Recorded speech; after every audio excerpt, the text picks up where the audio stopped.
All right, Kevin back with you for another episode of the $1 Million Relationships Podcast. And today I'm here with Joel Strauss. Joel, welcome. So awesome to have you on the show today. Thank you so much for having me, Kevin.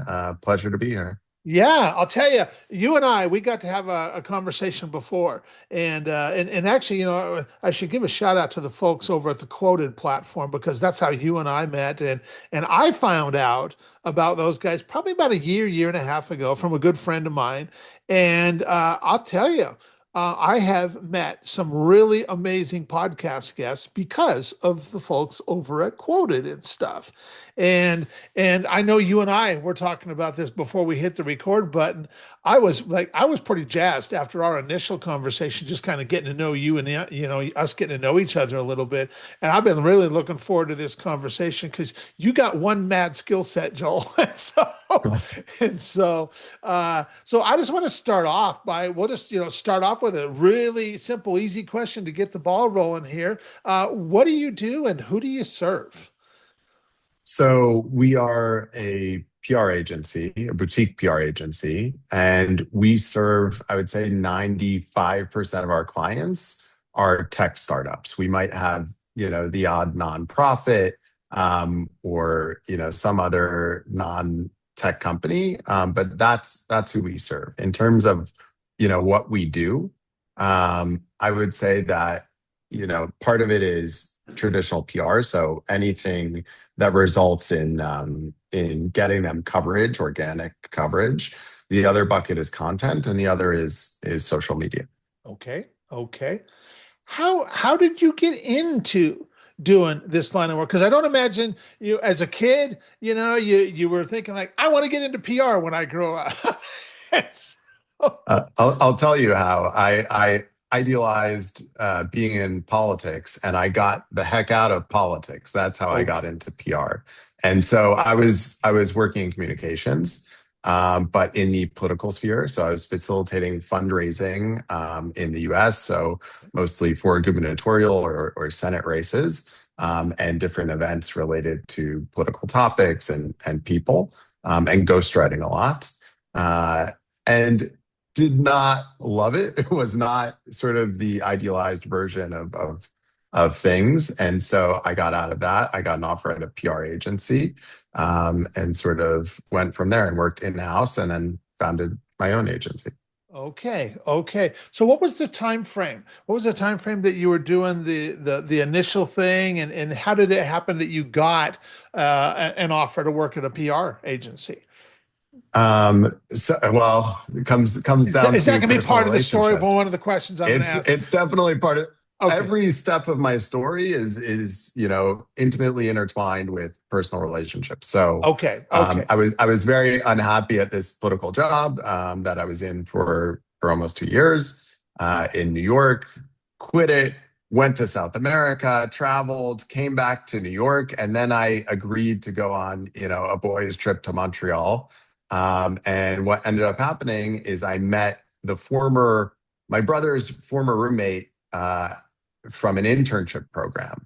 And he said, hey, I worked for this PR firm, and they have some political clients and also tech. And so I saw, okay, I have some value here because there's a political part of this. I have some experience in that, Uh-huh. what little experience I had at the time. But it also gives me an avenue to transition into a different industry. And so he connected me to this PR firm, which happened to be in Tel Aviv. They put me through a few rounds of interviews, and they said, "Can you get here in 2 weeks?" And so I packed up everything that I had in New York, and I moved within that time frame, and that was Wow. the start of my PR journey. Wow.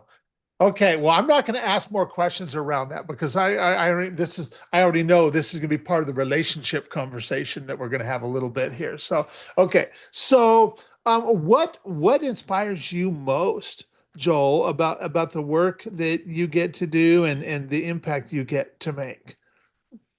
I think there's a few things there.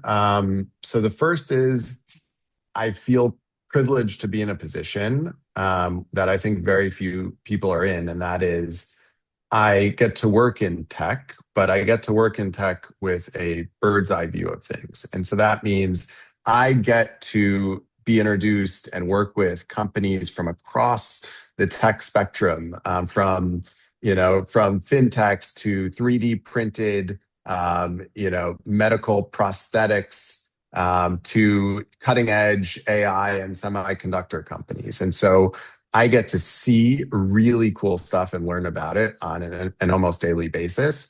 We tend to work with the C-suite, whether that's like a CMO, a VP of marketing, and oftentimes it's the founders or CEOs of these companies. And so I get to meet really incredible people.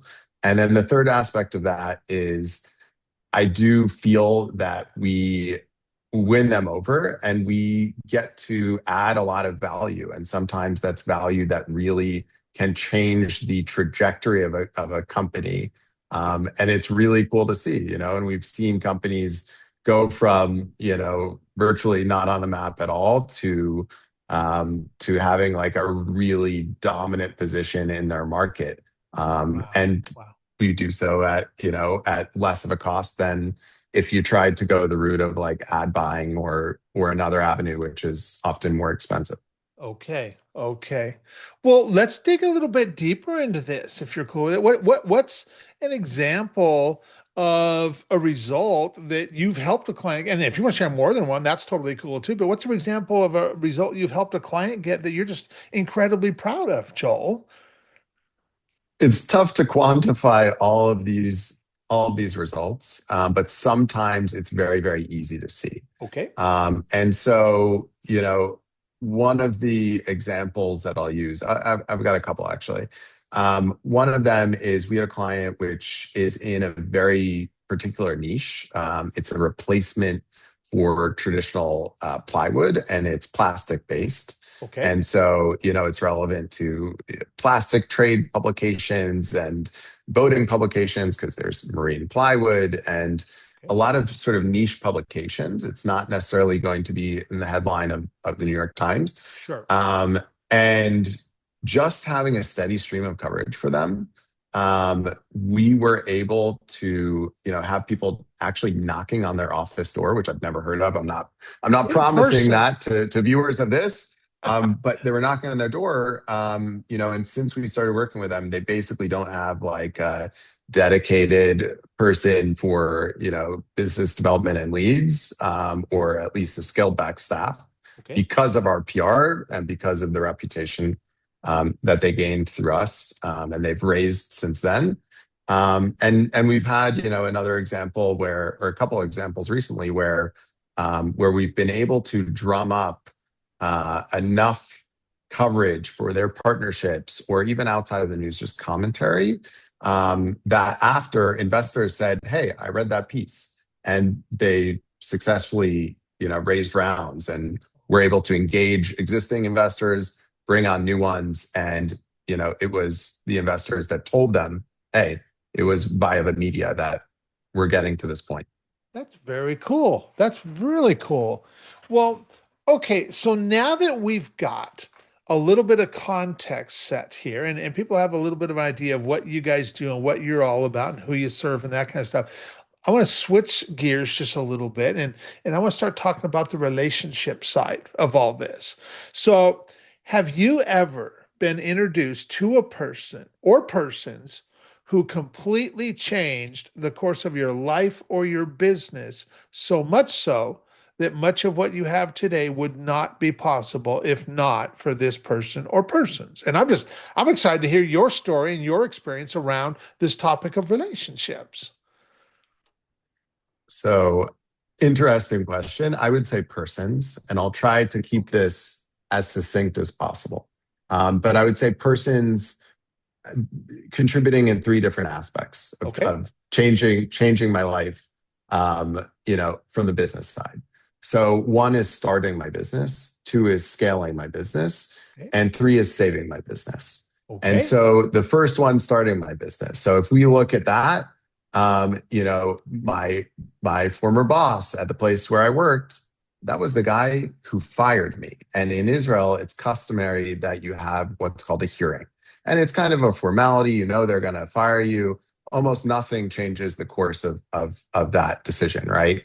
And so they have to tell you why you're being fired. And you can guess that that's very triggering. You did a bad job in this, you did terrible in that. And, sometimes it's just not your fault and the company is in, certain non-advantageous circumstances. So, this guy is saying that to me. And I'm just keeping my cool. And I said, listen, I know you've got to do this. I understand it. I don't take it personally. That guy ended up being kind of a mentor to me, and also referred several of our clients, including a couple of the first ones. Right after that point was my wife. I started this business with my wife, which, in itself, and talk about the value of personal relationships. I mean, what she has done and dealt with and what we navigate. I mean, it's really incredible what she's done, and like just having a strong relationship between us has done for, on the business side as well as every other aspect of life, but definitely helped our business. And then in terms of scale, like most of the companies that we get are through referrals. Most of the people who have worked with us, or not most, but some of them, some key employees who have worked with us have been through personal relationships. And then the last one, I'll keep that middle one brief. The last one is that, after October 7th, which was this massacre in Israel, right?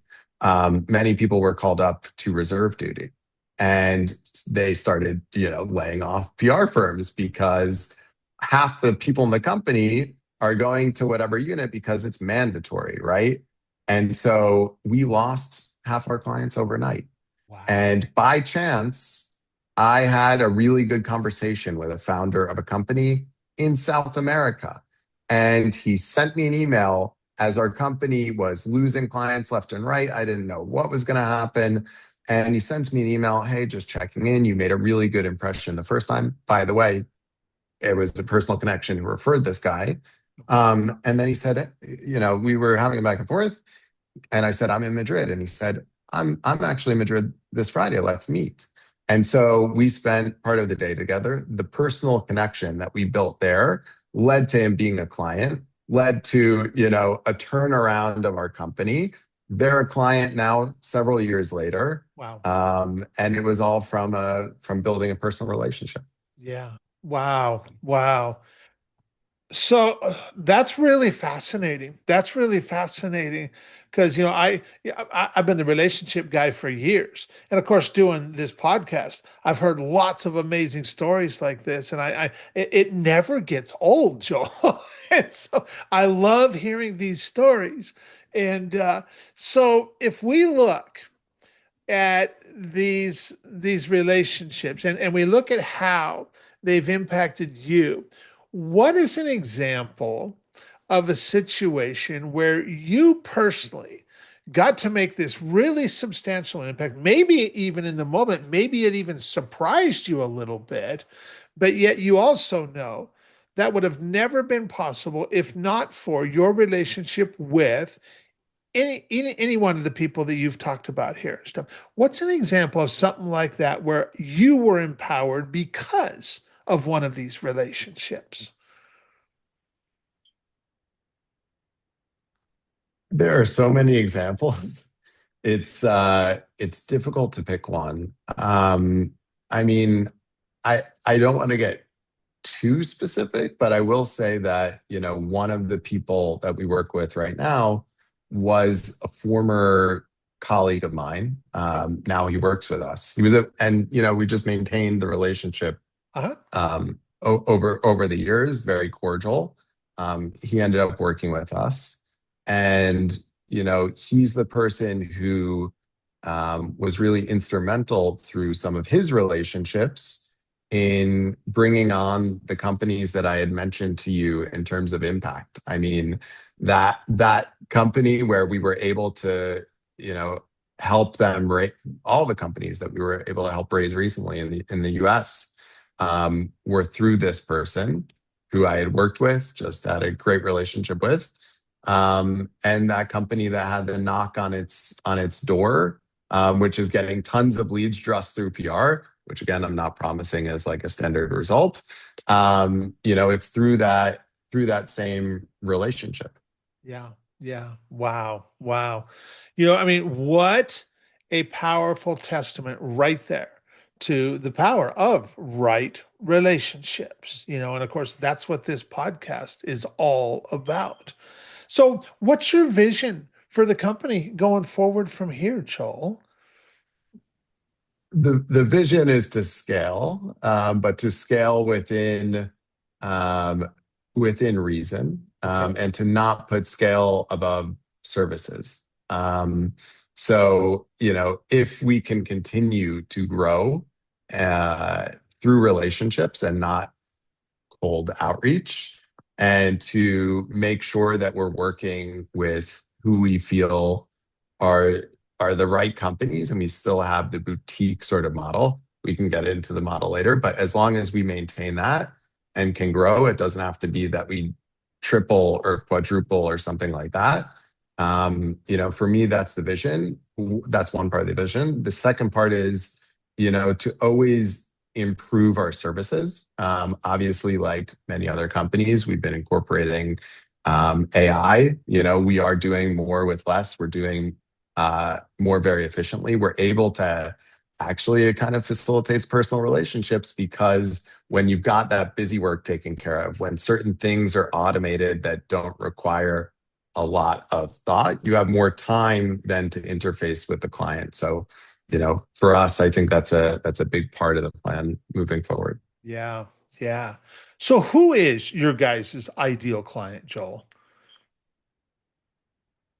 Any tech company, ideally where the US and gaining coverage in the US is a key goal, Okay. would be a good target for us. And that could be, we have a wide range of clients. It can be really in any sort of vertical or industry, Okay. and it can be really any size. And so we've had clients that have just raised a seed round. And we also have a client which has, a multi-billion dollar market cap, which is traded in the US, which is a fintech behemoth. Okay. So it can be anything in terms of size and in terms of, the types of companies, more than just relationships. I think PR is a lot about finding the right person, giving them a really compelling, relevant story at the right time. And I think you can do that across industries. And we've done that in radiology and boating and fintech and cyber, and the list goes on. Okay. Okay. And I'm kind of already privy to this because we've had a previous conversation, but you guys do things a little bit different than the typical PR agency. So why don't you spend a little bit of time and just kind of walk through how you guys do things that and how it's so dramatically different than what the bulk of PR companies do. Sure. So let me preface this by saying I've worked on both the agency side and I've worked in-house at a tech company as part of the PR and marketing team. And so in that company, this is kind of the thing that spurred it, is that, during their funding rounds, they had me hire these very, very expensive firms in San Francisco and Boston. Um, they were fine, but it was me getting TechCrunch. It was me getting Reuters. It was me getting, the really impactful publications. And yet my company was paying these firms a fortune. Okay. And so that was sort of the impetus to start this, because we saw that gap and because of prior experiences. Now, most agencies, especially agencies in the US, tend to charge a fortune. For leading agencies, it can be between $15,000 and $25,000 a month. Okay. They tend to put scaling their agency at the core of their business. And so what that means is it's a tiered system: account supervisor, account manager, account coordinator. And the account coordinator can be someone 3 months out of college who's sending a mail merge email and it says hi first name and it actually says hi first name. They're prone to mistakes. They don't have, they don't have the level of experience being on the front lines of the account that's optimal for getting coverage. And I think that what really we see is that the industry reflects that. So the average PR agency contract, and this was before COVID, where response rates went down and things got a little bit tougher, and you really need to stand out. The average contract was less than 6 months because you're paying a lot for a service, you're not getting great results, and that's reflected in how things are. And so we are the anti-agency agency, and what that means is we offer more value in terms of how we price. It means that everyone on our team is very experienced. There isn't an account coordinator. The last two people that came on board, one of them was an account supervisor at a US firm that charges like $20,000 a month, and you would never have them on the front lines of your account. Another one was a VP at a major New York agency. And these are people, alongside myself, who are going to be part of this team. And that generally leads to better results. And how have we seen that? All of our contracts are month to month. So normally, because agencies want predictability, I understand that. I'd probably have, never had a panic attack if I took that route of, 90-day notice, but the agency doesn't work as hard. All of our contracts are month to month. They can quit at any time. We always have to show our value. And despite that model, which is a little bit tumultuous as an agency owner, we've been able to retain some companies for over 3 years and counting. Wow.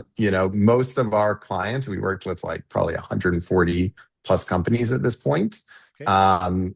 They're through word of mouth. People like what they get enough to keep us around every month and to recommend us to others. We feel like we're delivering. We're great at telling stories. I'm not doing cold outreach. I'm really, really bad at that. And so we've got to keep clients around. And that's been, pretty successful approach for us. Yeah. Well, obviously, as measured by when you've got somebody that sticks around for 3 years, they don't stick around if they're not happy, And so That's kudos right. to you That's right. guys. That's awesome. I'll say one other aspect, which is we think typically broader than a normal agency. So it's not just we're going to get you in this publication, that publication, the other publication. And there are two questions in a marketing person's mind, which are, okay, how do I measure that impact? Sometimes it's obvious, but sometimes it's not. And the other one is like, how does this fit into my strategic objectives? And so, we also offer content services that can be, building white papers, which have PR value, but also marketing value. They're also measurable, which makes it easier for a marketing person to sign off. And the same thing with social media, when you do PR and it's earned coverage, sometimes you're on top of the world and there's this major announcement and you get a few articles or whatever. But this adds a measurable aspect. And sometimes when you're not flooded with coverage, it's nice to see you got a few leads from LinkedIn. You got more followers on LinkedIn. You made this piece, which now is the topic of a webinar, and you've got 150 signups. Yeah. So that's another differentiator. Yeah. Very cool.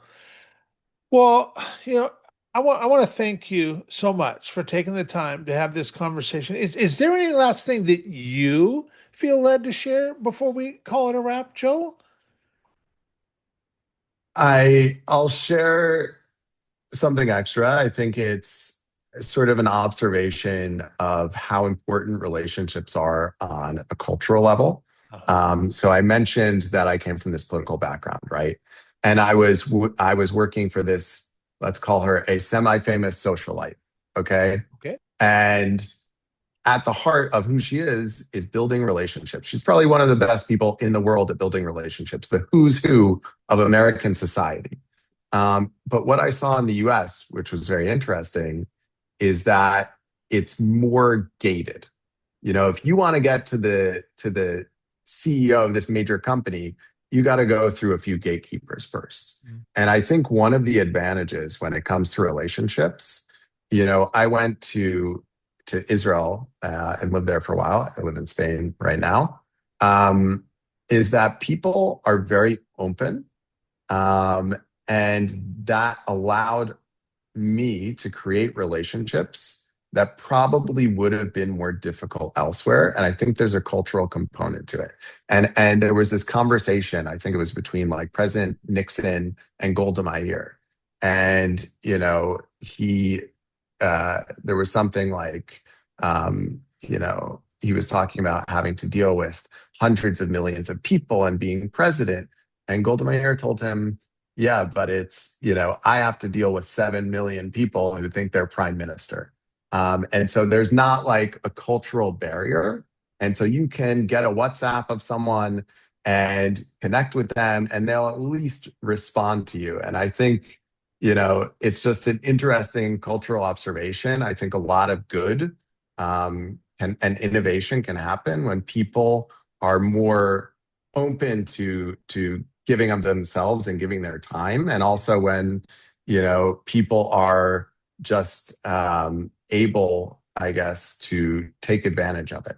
Yeah. Yeah. Yeah.